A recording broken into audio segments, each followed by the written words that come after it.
رحمان و رحیم پروردگار نے اپنے بندوں کی رہنمائی اور ان کی حقیقی فلاح و کامرانی کے لیے جو صحیفہ خاتم الانبیاء محمد الرسول اللہ صلی اللہ تعالی علیہ وآلہ وسلم کے قلب منیر پر نازل فرمایا، اسے ہم قرآن مجید کے نام سے جانتے ہیں۔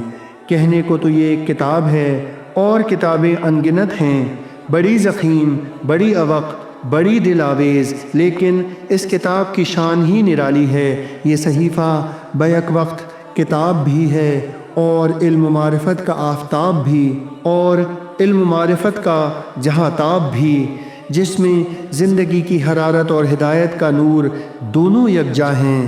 اس کا حسن و جمال قلب و نگاہ کو یکساں متاثر کرتا ہے۔ اس کی تجلیات سے دنیا و عقبہ دونوں جگمگا رہے ہیں۔ اس کا فیض ہر پیاسے کو اس کی پیاس کے مطابق سیراب کرتا ہے۔ اس کا پیغام اگر عقل و خرد کو لذت و جستجو بخشتا ہے تو قلب و روح کو بھی شوق فراواں سے مالا مال کرتا ہے۔